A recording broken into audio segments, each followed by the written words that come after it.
Lonnie Way and I attended that meeting, and I have notes that were taken by somebody who was there at the meeting that talks about, hey, we'll sell to the nearest landowner and this kind of thing.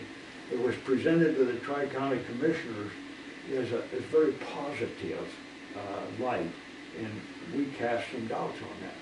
And that's where a person invaluable like Johnny Allen, the commissioner in Clearwater County, who is adamantly opposed to this because he spent a lot of time in the Elk River area with the Potlatch Timber Protective Association. He was a pilot for him. He knows this land like the back of his hand. And he came out very much against it.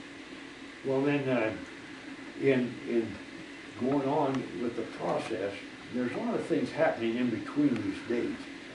But in January the 3rd, Blake Ballard, another one of the 7 retirees, Lonnie Way, man who spent 36 years in civiculture on the Palouse Ranger District, Irv Johnson, another one who spent 20 years on the Palouse District, and myself met with Tom Riley and Teresa Trulock in the Fish and Game office down in Lewiston. And we absolutely got nowhere. We were there for three and a half hours, and it was like we were talking to a granite boulder. I mean, this was going to happen. The public had not been really stirred yet. Well, the public, most of the public still had no awareness of this whatsoever. Yeah, that's right. It was articles in the paper like Johnson's and stuff, and word of mouth that the public became informed. And it was through people at Mary Minerva McCoskey annual meeting in Tinsett. Yes, yeah, that's where that stirred up the that was a folks big around kickoff there. to get the public aware. Kicked in Cheryl and Al, who had gotten a letter, official didn't know. letter, which says, hey, to the owners or interested party. And the map was small, they couldn't read it, and say, hey, what's this has to do with me? But that was an official part of notification. Yeah. See? So anyway, then they had the in February I found out through Freedom of Information that WPT had failed a recruit. So that was the second. Right. That was the second thing, I know. So they had to go on a third one. And then in April 8th, 2009, the informed public had its say. And that was the meeting in Moscow, that overflow crowd, where people turned away. Yeah. That the public, interestingly enough, I don't know whether Tom Trail has gotten the voice recording that was made by Ron Erickson at that meeting. He was at the meeting. He was a lands person that was with the regional officer out of the Panhandle, one of the two. I went up to him afterwards, and he was also at Benoit County meeting. He was the spokesman there. But when I went up to him after that meeting, I said, "Was anybody? I didn't see anybody recording this." And he indicated that he had a voice recording of it. And Tom Trail, under Freedom of Information, has asked for that voice recording. I did some video on it, but I could not get the voice because I didn't have that kind of, and I was in the back of the crowd. But that was an irate crowd. And I went up to Supervisor Riley afterwards, and I said, "Boy, Tom, they really kind of put the heat on, didn't they?" Good. No sweat. A man that cannot feel and understand the emotions that were in that crowd regarding this exchange has no business ever being a forest supervisor. And I will say the same thing for Mr. Tidwell, and I say the same thing for Gene Cottrell. If you can't hear your public and respond, you should not be in the position jury. The public is paying their wages. We are paying them to take care of this land and represent the people, and they're not listening. Well, anyway, after this meeting, the Latah County Commissioners in April of '09 came out in public opposition, unanimously in public opposition. In April, the Clearwater County Commissioners voted in favor of it 2-1. And at that time, I understand that the Clearwater County Commissioners, or the Idaho County Commissioners, were in favor of it because of the taxes they would lose out on up above. And that was what hinged on all of this right here, was, hey, we'll pick up these lands and be able, to get taxes off of those lands. Mm-hmm. But what a ridiculous proposition that this is, because look, you're further dividing, and I don't know how those lands have been managed. That's why I can't speak with any authority, because I know how these lands have been managed, and I can't speak with any authority, but I see the roads in there, so I imagine that these have been well managed. Here's property line, it's been run. This is also federal, because that's BLM, and that's why the BLM got involved in this in the first place. Oh, because of the ranger station, it was there. No, the ranger station is the Forest Service. And But the BLM got involved in this because, hey, maybe we could exchange some BLM land. the ranger station is on BLM property, though. Okay, that's something I don't know. But It is. I've been to the ranger station and there's nothing there that says this is BLM property. Because I fought fire out of this meadow here, and up here on Meadow Creek. But regardless of that, the ranger station is owned by the Right, feds. yeah. I mean by the Forest Service. The grounds might be owned by BLM. But this is interesting too. Because remember when we were talking about the Beaver Cedar Exchange and the McGarry Johnson Exchange? Yep. Well, Supervisor Caswell was supervisor of the Clearwater at the time of those two exchanges. That were controversial exchanges, but they didn't get into the public eye.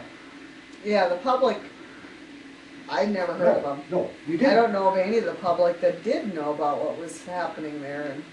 And I'll tell you, Harvey Neese, who's involved in this, Everett Hagan, and myself were the main people involved in trying to oppose those two exchanges. And we had a number of current, at that time, Forest Service employees and retired Forest Service employees who also opposed it. But, again, the decisions were not made locally.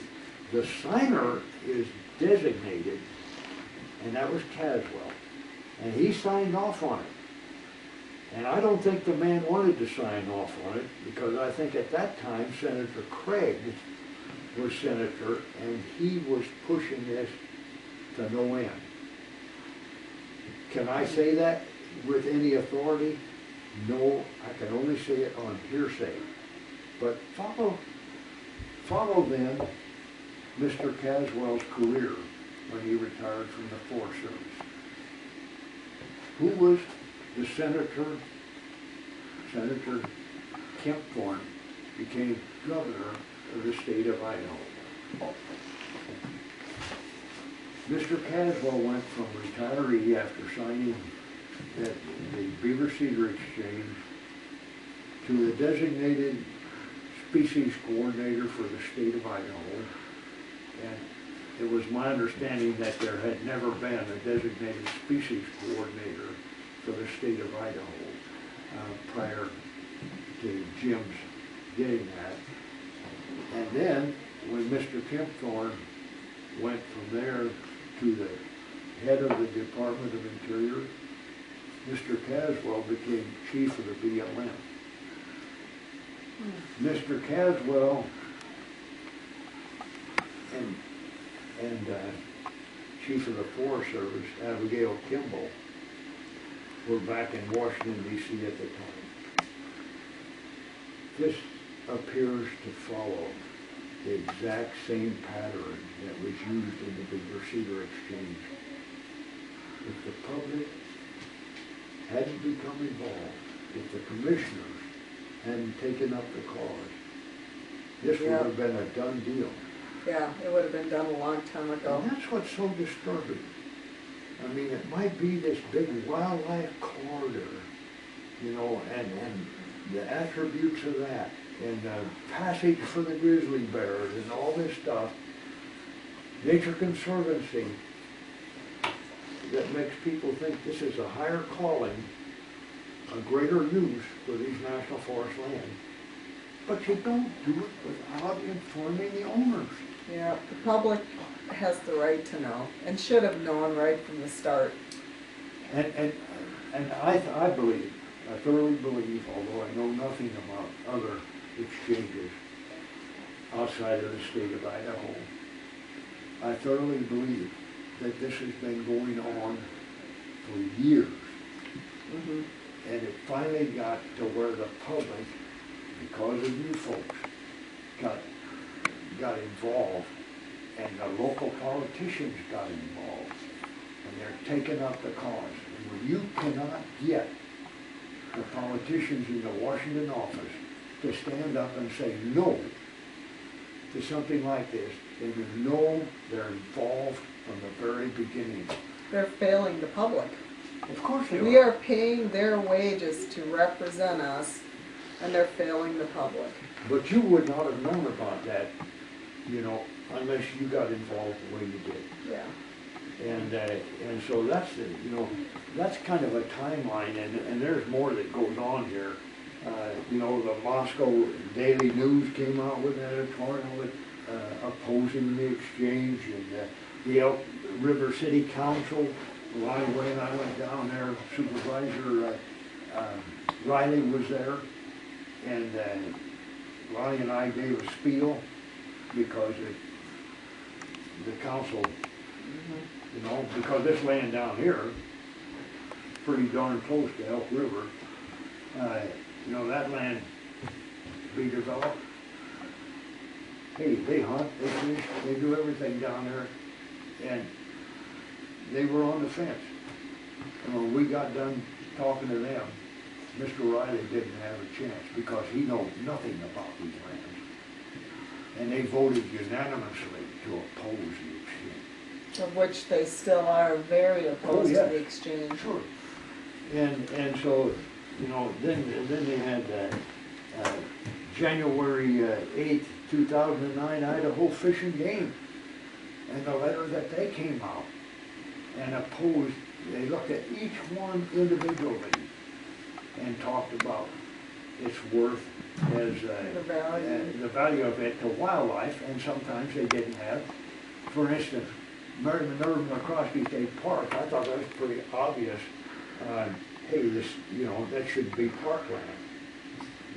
We've tried in the Forest Service to get it to the park. We haven't found a way to do that.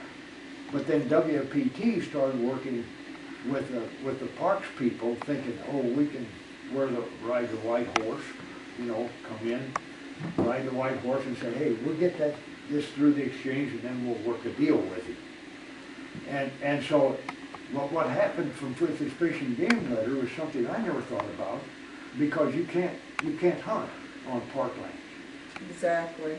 You can't hunt on parklands, but the value to Fish and Game is they have depredation hunts right down in here. Right. If that becomes you can hunt on national forest, so you could go up there and push the game down to keep from having depredation hunts, to do good game management up there through hunting,